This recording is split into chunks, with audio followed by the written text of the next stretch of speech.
I broke away from the alcohol, from the addiction. I came back home. I had not been home for over 10 years. My mother herself took 1 year, akinipima, just checking me out. Like, is he really like changed? My mother one day came to the club where I was and sat with me. And I think that was also a big contribution to my healing process.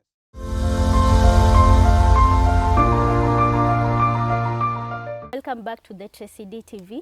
We are here with Tommy. Tommy is continuing with his story on how he struggled with alcoholism, and right now he's telling us about his turning point. Welcome back, Tommy. Thank you. Thank you. You are welcome so much, Tommy. Now take us through the journey on how you dealt with addiction, on your turning point specifically.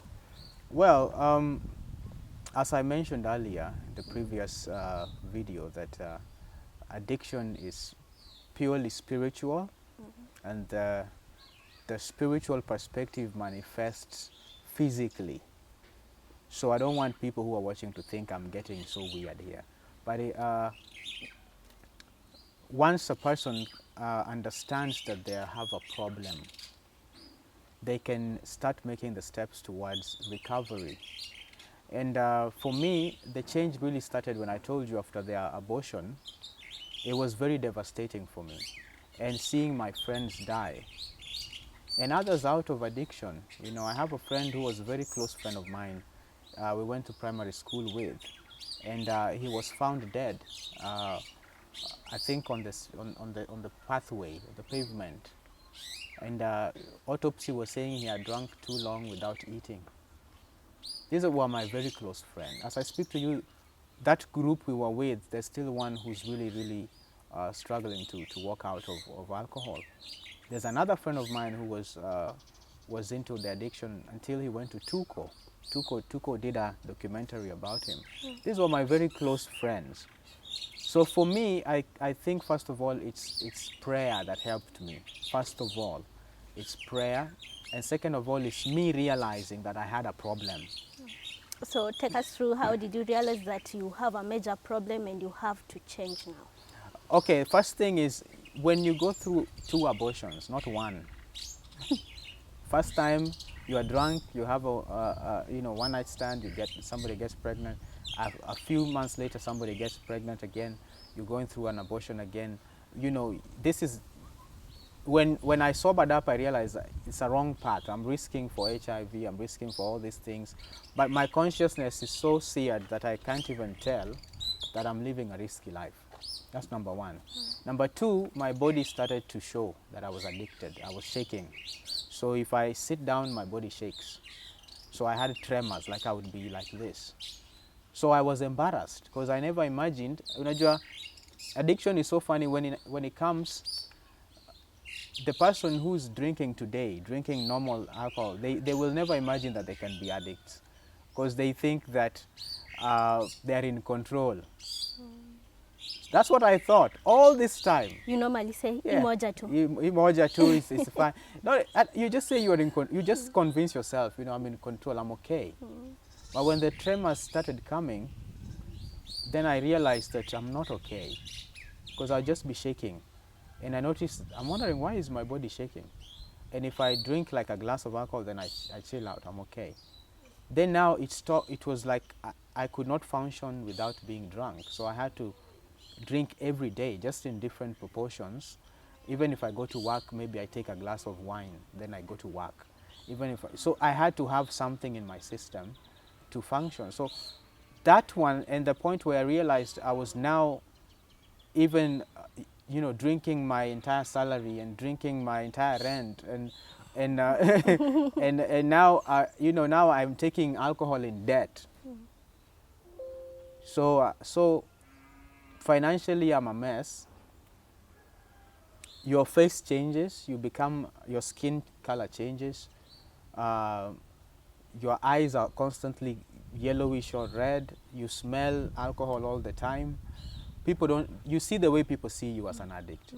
Relatives, all that. Now it reached a point where I could tell they were like, they didn't hate me or reject, but you could tell a little bit of that being sidelined. that's the point I realized that I have a real problem and I need to do something about it. One day I was listening to a preacher, TL Osborne, and he preached on addictions, and he was preaching and he said there's nothing that Jesus can do. He can break all addictions. And I don't know why that specific day, I remember it was about 3 a.m. at night. When he said that word, it's like it hit my mind so strongly. I had it like loudspeaker. And he said that you can break away from it. And then it hit me that, wait a minute, I can actually go a day without drink. Because for almost 3-4 years, I had not spent a single day without drinking. Without alcohol. Yeah. So it hit me that I can do it. That's the beginning of breaking away from it. I can break away. Because what addiction does, it makes you feel you are helpless. You can't break away. People are addicted to alcohol, they're addicted to pornography, to sex. People are addicted to, I don't know, football, everything. Addiction has many levels. And the first thing that they are convinced in their minds is they can't break. Let me ask you, you've mentioned about your salary. Does it mean that even while you are working, already you are drunk? Yeah, you know the funny thing. How are you managing with your boss? The funny thing in those days, I was a social worker. A social worker goes in the field. I was reaching out to, we run an orphanage home. So I was reaching out to, the guardians of the orphans. I'm going to other places to maybe it's a widows, or we're building a house for flood victims. So very rarely was I spending time in the workplace. So with that kind of freedom of going out, you go to work, you report in the morning, you're given your assignment, you go into the village, you do your report, you're back at 4. So it was very easy to maneuver with some alcohol in your system. You know, that's how I managed. Long story short, when I heard of TL Osborne's sermon, I felt that, for once I felt that I can actually break away from addiction. My first step was believing that God could, help me out, and also I could take the effort to break out of it. Perhaps my journey was spiritual, and so that's why sometimes I mention that, but that's how it worked for me. But overall, it's very important for the individual to realize that they can break from addiction. Addiction makes you feel so helpless, like you have no control. It has control over you. And there's an urge that comes. It's an unnatural urge that somebody has just to, I have to, like for me it was I have to drink, and you just like, I can't, and when it comes you can't say no. And so for me, realizing that I could say no was the beginning of the breaking from the addiction. Now, this is a funny part of my breaking away. Once I realized I could say no, I went to my fridge at that time and I poured all the hard alcohol that I had. Because remember I told you I was drinking the hard stuff. So I poured all of it in the toilet. Then I remained with 1 bottle of wine. So I said, you know what, I'll start by taking the wine. So I just continued taking the wine. And after some time, I was still praying, still going. At this time now, I'm seeking God, because in my college years, I had stopped even going to church. To church, huh? Yeah. So at this time, I'm seeking God. I'm like, I need help. I'm seeking help everywhere. When you meet people, the first thing they used to tell me was, you're an addict, you have a problem. And I didn't want to hear that. I wanted the solution to the problem. I knew I had a problem. So I'm praying, I'm listening to motivational videos, I'm listening to gospel videos, I'm reading books, and I purposed in my heart that I'm going to reduce gradually. So I reduced to now drinking only beer and wine. And still continuing. I said now I'm stopping alcohol totally, but I was still addicted. So for how long did you take wine? I would say for about 6 months. 6 months. So 6 months you are taking alcohol, wine. You are telling yourself that you have to stop this. Yeah, in my mind I have stopped. It began with the mind. Yeah, in my mind I was like, I'm not going to accept to be an alcoholic. That's not who I am. That's not how God created me to be. That's not my portion. I will never end up like being an alcoholic. So I decided that I will fight this thing no matter what. What about friends? That's a difficult question. It's a good question, but a difficult scenario that I had to deal with, because I had two types of friends. I had friends who we would drink with. Then I had friends who are now trying to help me out. The ones we used to drink with, I had to cut off their company for a while. Actually, to say the truth, I moved from Kisumu, because I used to stay in Kisumu. I moved to a village in Ahero and got myself a place there, away from everybody. I stopped going to Facebook at that time. I cut links with everybody. I just decided that I'm going to try and work this thing out on my own for the very first time.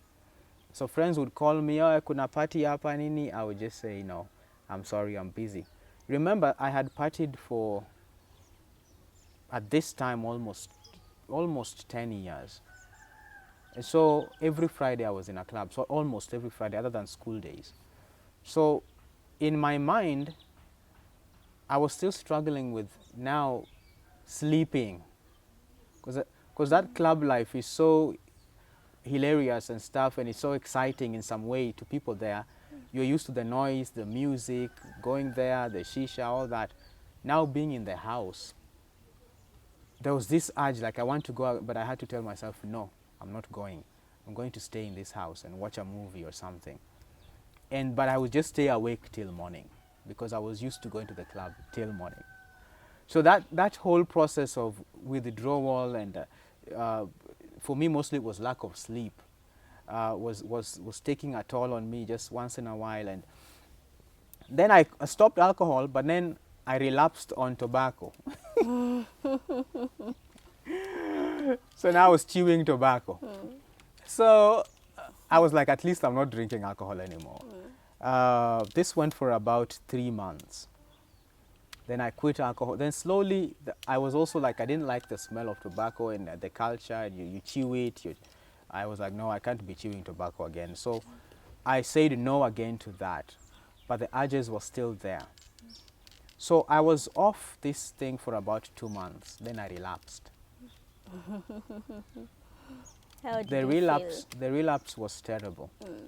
And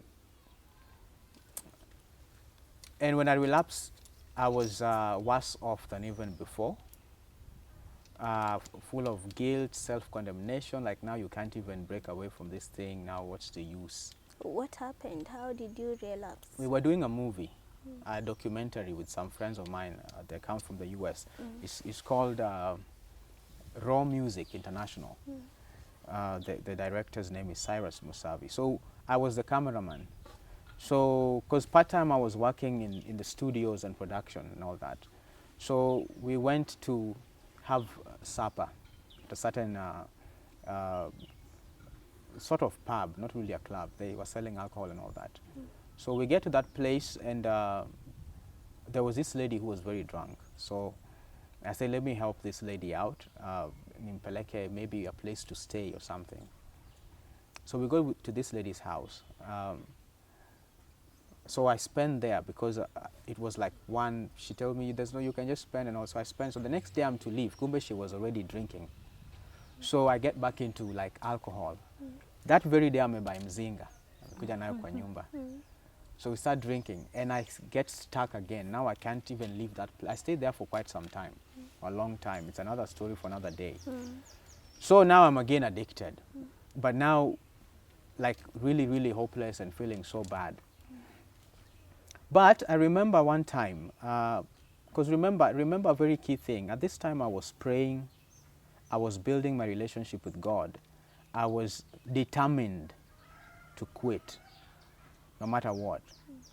So in these moments of prayer and all these things, one time I shared with some friends and I told them I really hate this aspect of alcohol. I remember I was crying that time as I shared with these friends of mine, tears rolling down my eyes. I've had enough, you know, I just can't quit. I'm tired of this stuff. And for me, we prayed together with those friends. And God gave me a revelation that I think can help anybody who's watching. That Jesus took away our guilt. And it may sound religious to some, but it's the guilt of addiction that propels the addiction. A person who's addicted to alcohol now, they may not even know they're guilty, but the guilt that I'm taking alcohol, they're feeling guilty, people will see me like this, is what binds them to the addiction. Somebody who's addicted to, let's say, porn, they're addicted and they're guilty. They're feeling, I'm embarrassed of this, I don't want anybody to know, I'm ashamed. That guilt is keeping them in the addiction. So God spoke to me to speak against my guilt. So the next time I went to the club, I took a glass of wine and I prayed. Said, you glass of wine, you have no power over me in Jesus' name. I will drink you and there's nothing you'll do. I'll not even feel bad about it. So I drank. And were you alone? I was alone. So in Kisumu. So I was alone. So I went. And the next day, you know, whether I was drinking or not, I stopped feeling any guilt about it. Do you know that's how I was delivered? Like, it reached a point, it took me like 3-4 days when I realized, oh, I didn't even drink yesterday. Oh, it's 3 days, it's 4 days. Because I really didn't feel any guilt over what I would call the sin of alcoholism or the addiction of alcoholism. I saw myself as a good person. I didn't condemn myself. I saw myself as somebody who can break away from this. And that, I think, is the solution for anybody struggling with any addiction. Once you realize that you are not the addict, that is not you. Yeah, that is something that is it's an image that is being created by false things.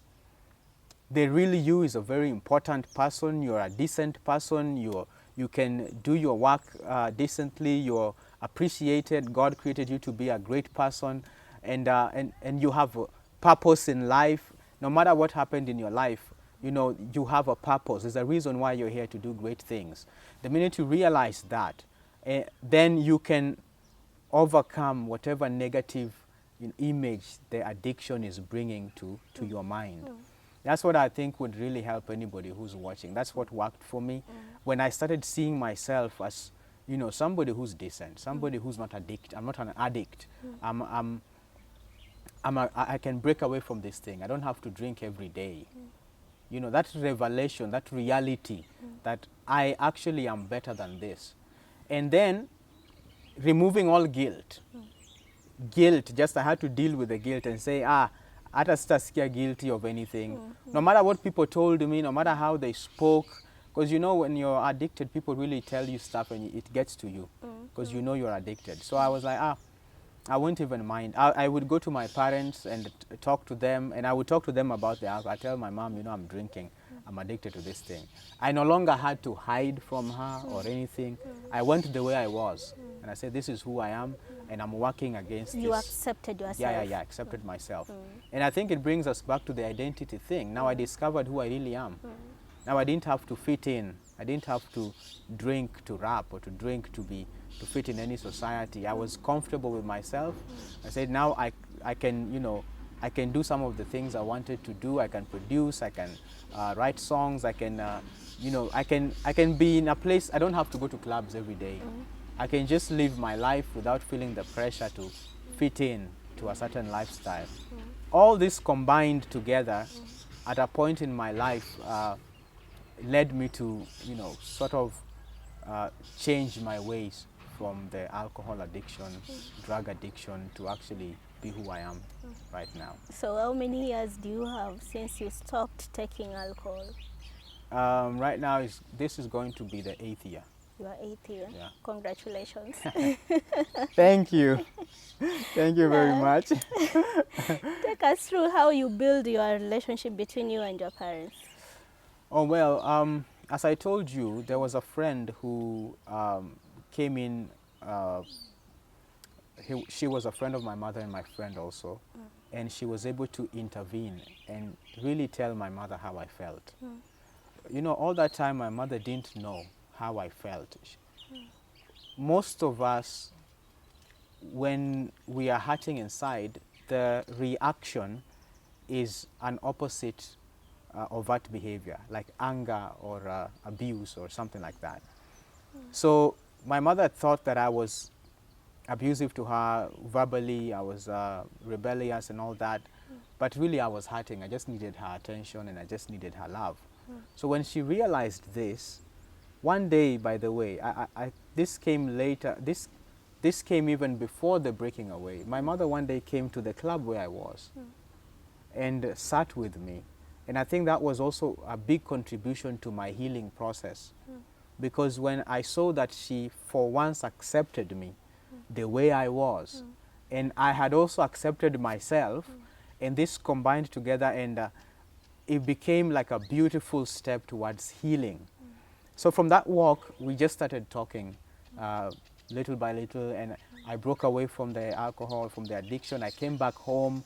I had not been home for over 10 years. I was always in Nairobi, somewhere else, living with friends. You're So I trying to finally, hide. yeah, trying to hide and trying to just didn't want to be home. So finally I came back home and we started talking, building conversations, just, and over step by step, you know, we were restored and God really restored us, and now we are best of friends.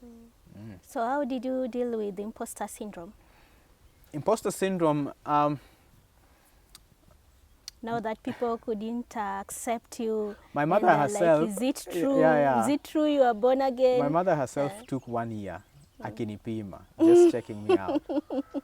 Like, is he really like changed, or is he really born again, or is he really a Christian?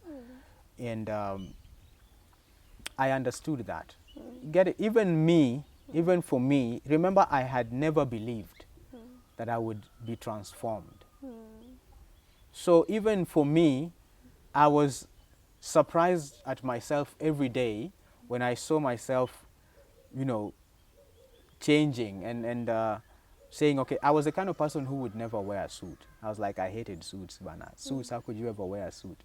You know, we are hip hop people, we wear jeans and all that. So just seeing myself say, okay, let me just try and change my lifestyle a bit. And doesn't mean that you've lost. You just know who you are now. And that process for me also, it was surprising. And so it took me a while also to accept my new self, because I had to go and meet friends who were still thinking I was still drinking, and also to say no, because you have those friends who said we are weak because we are, like I was weak because I'm now not drinking, and they say like you're stupid and all that, and for you to just go through that and say, you know, I'm not going to drink because of pressure, yeah. I think that was very important for me. But then I dealt with that even later, even in church, even in the things I do right now. There are people who would still say, you know what, he's not really changed. He's just pretending. And for me, it was more of knowing myself. Who am I? And I believe that I'm a new person, and I know I am a new person, and I really don't do things based on people pleasing. I know who I am, and I know my identity right now. So where do you see yourself in the next 5 years coming? And what have you been doing now, having Yeah. that you stopped alcohol? Just Yeah, it's a good question. I'm writing my book, a book of my story, which should be ready in 2022. I'm also recording an album.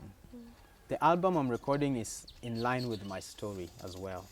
So I've got artists I've already talked to, featured. It's my first gospel hip hop album.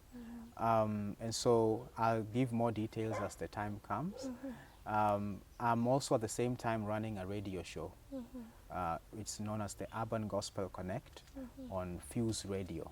Fuse Radio is an online radio station every Sunday from 8 in the morning.